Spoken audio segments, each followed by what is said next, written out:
Stopping my nice guy behavior changed my life, and here's the actions that I took.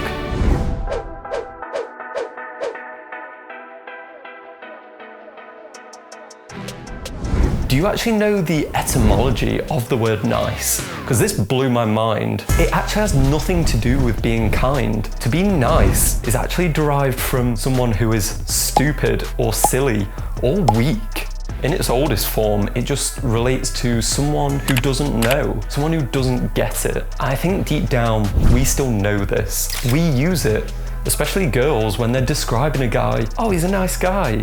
She's just calling you stupid, man. I'd had enough of being called stupid. At school, I would let people talk over me all the time and I wouldn't say anything because I didn't want to cause offense. I would cycle around town taking snacks to girls because they texted me that they were hungry and wanted biscuits. I even let a guy sleep with the girl that I really liked in my own bed because I just didn't have the ability to stand up for myself. It absolutely sucked and it left me devastated that I couldn't get what I wanted. I truly was the nice guy. So I spent the next decade reversing all the damage that had been done. And most importantly, I actually respect myself. The fact that I'm no longer a victim of the world. I have my own level of agency. And Jordan Peterson puts that really well here. Well, if you're harmless, you're not virtuous. You're just harmless. You're like a rabbit. A rabbit isn't virtuous. It just can't do anything except get eaten. It's not virtuous.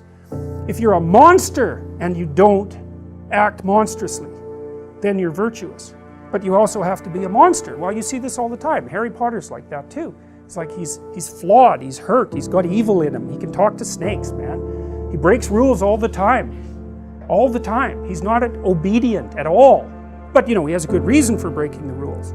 And if he couldn't break the rules, him and his little clique of rule-breaking, you know, troublemakers, if they didn't break the rules, they wouldn't attain the highest goal. So it's very peculiar, but it's a very, very common mythological notion. You know, the hero has to be a monster, but a controlled monster. Get that first no. I think the biggest weakness of the nice guy probably is his inability to say no. We're really empathetic and it sucks to have to disappoint someone, but it is totally necessary. Otherwise people will just continue to take and take and take from you. And this was something that I struggled with so much. And I got a really fortunate opportunity because one night I went to a bar and a guy came over to our table and he just started leathering into me for some reason. Everything about me seemed to be wrong. It was like my shirt, my job, my personality. And he just went and I just took it. And that absolutely sucks. And I just came away from that feeling weak and feeling small that this person had come across and I just didn't have the ability to say no. That really hurt me. But I got really lucky. The next night, we were actually going back to that same bar. And in my head, I told myself that I wasn't gonna let this happen again. I needed to have that ability to say no, because all that was gonna happen was I'd come away miserable again. And this is a life that most nice guys really are used to, of where people will just walk over them, and make themselves feel good, make themselves feel like the man by putting you down. But we went back that second night, and shock, he came back over to our table again. But this time, as soon as he started making comments at me, I quite bluntly told him that if he wants to make those comments, he can fuck off back to his own table. And I had to say this 3 times before he really understood what I meant. And that was no. That I'm not doing this. I will go as far as necessary to prove this isn't acceptable for me. And this is all from someone who is a nice guy. I'm not saying this was easy, but the thing is, you need to make that first line in the sand say no, that this isn't what my life's gonna be. No one else is gonna keep taking advantage of who I am whilst I'm just being agreeable. And he backed off. Miraculously, he even decided that, I was his pal now, that he really liked this version of me. Oh, that's nice, isn't it? Asshole. But it proves a point. They will keep pushing until you say no. Maybe your scenario is telling your parents no, maybe it's telling your partner, but the most important step as the nice guy is getting that first no, because once you have, you can build from that. You have a no muscle, and if you've never used it, it just atrophied away. It actually needs to be worked. You need to learn to be able to protect what you want and protect who you are by saying no when no needs to be said. Are you deaf, McFly? Close the door and beat it. No, Biff. You leave her alone. All right, McFly. The next step, learn to ask for what you want. It almost feels like an illegal burden we're putting on other people as a nice guy that, oh no, I can't ask for what I want. What if it inconveniences someone else? What if they don't feel happy about it? It's like, no, I can't put myself first. But this is exactly what we need to do. Simon Sinek talks about this with millennials not wanting to ask for a raise, and instead they just quit their job. When in reality, if you ask for that raise, you would probably get it. A young employee who may feel they're in line for a raise, but is so uncomfortable to go to their boss and ask for a raise that they just quit. That they would rather quit than have an uncomfortable conversation.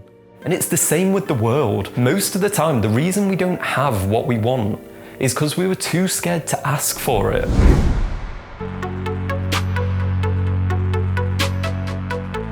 Next, leave your environment. Like with any kind of identity change, it's always really difficult to make that shift if you're in your normal environment, because everyone has a picture of who you are in their head. And as soon as you start to deviate from that, it actually causes mental strain for them, because now they've got to reimagine who you are. Most of the time what we do is just project onto people who we think they are. So if everyone sees you as a nice guy and everyone you spend time with has this concept of who you are, that's what they're going to project onto you. And if you're trying to build this new identity whilst you're just being buried under these projections of, oh, that's Gary, yeah, he'll do anything for you. Don't worry, just call him up. Yeah, if it's a Sunday, he'll drive you or pick you up from the airport. That's what you'll have to try and fight against. You're just probably not going to be able to stand up to that, because when you're trying to adopt a new identity, you're not going to be that confident in it yet, because it's new for you. For you to make those steps to not be a pushover anymore, it can help to just start afresh in a new environment. And that doesn't mean you just need to transfer your entire life over to a different continent and start again. It just means you need a section of it that is new, a section of it, maybe just a new friend who doesn't have this old conception of who you are, and they can see you completely fresh as this new person that isn't a pushover. And then they'll just reflect that back at you. And then you take this sort of subset of your friendship groups and start to expand out of it. One of the things that I had was moving to a city where no one knew who I was. And I was amazed who I actually became in that city. It wasn't any of the hang-ups that I previously had, because no one was projecting that onto me anymore. And I'd moved past it, but I couldn't fully acknowledge it whilst I was in those groups, because there was all the baggage of who I used to be. As soon as I got this clean slate in a new city, I loved who I was. I was strong and confident, and it was amazing. So sometimes we just need to break free from that old baggage, find a new environment. It could just be one new friend, and use that new friend to cultivate what will be your new non-nice guy identity.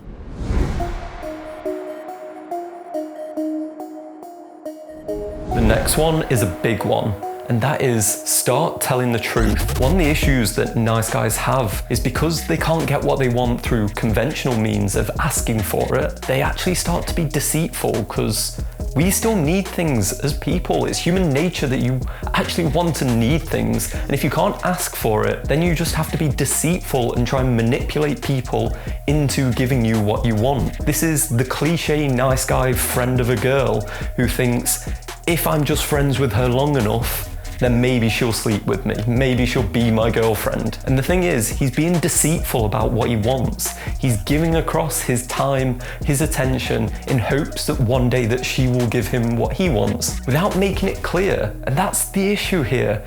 You need to be able to make things clear so people can understand you. And the more you lie, the more you start to forget who you are as a person. If you corrupt your world, you corrupt your own soul. And maybe those lies were for what you perceive to be the benefit of others. That maybe you've bent over backwards when you were trying to help someone and lied about what you like and lied about where you've been just to be able to make friends with that person. Well, what you're doing is confusing your own sense of who you are. You have layered over the top of your identity everyone else's desires for who you should be. And maybe your identity is now just this small little ember buried underneath the sheets and layers of what everyone else wanted and what, more importantly, what you think they wanted. That you decided to sacrifice who you could be for who you thought they wanted you to be. And this is all from someone who did sacrifice so much of who they were in hopes of approval from the group. It actually took a while to fix that. I actually had to get a coach and I worked one-on-one with them for like 18 months trying to reconstruct my identity with this person. That is the value of having one person that you can actually tell the truth to. We all see the darkest sides of ourselves. We see every failure and every flaw, and we're scared to show that to people. But that's actually where people connect best. That's where people will find those little bits about you that make you special. So if you can find a way to start telling the truth, this will be one of your biggest movers with being someone who can escape that dreaded nice guy syndrome.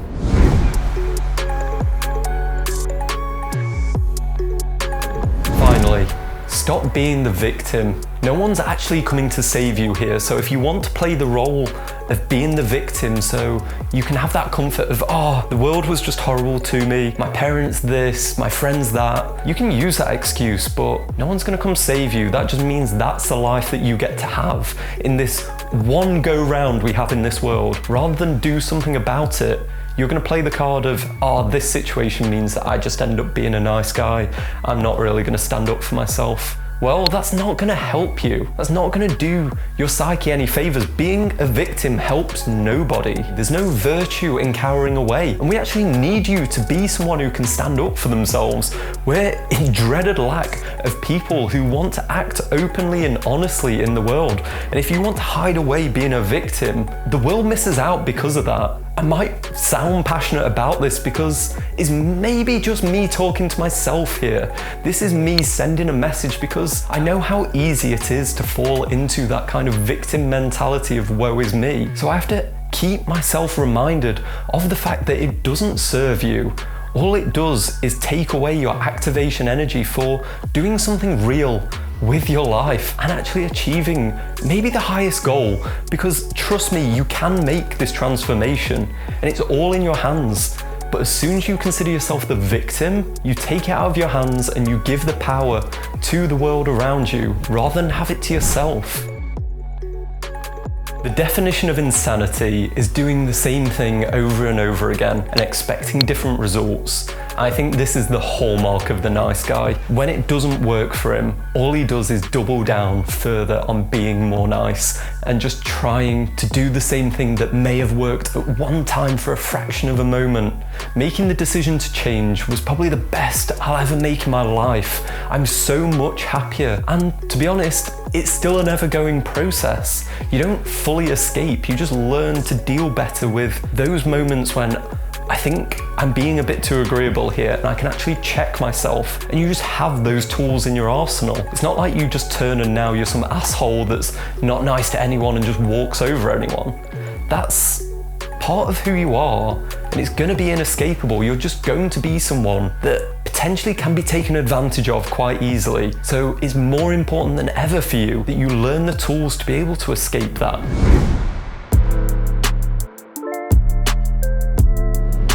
These are the tools I use to escape, and I really hope you take them to heart. I know what that pain is, of feeling rejected and never feeling like you can ever have what you want because maybe you don't think you're good enough. Well, it's all bullshit. You are good enough already. You just need to start acting like it and start bringing your identity in the world in a way that you respect yourself, because then others will start to respect you too. Being a nice guy is just not a good long-term strategy, and it makes the world weaker because you're not able to stand up for yourself. Learn to stand up for yourself and end this dreaded reign of the nice guy. Hey everyone, I hope you enjoyed the video, and if you did, throw us a like and subscribe down below. It really helps. And if you want to watch more videos that I know you're going to love, click the link right here. Peace.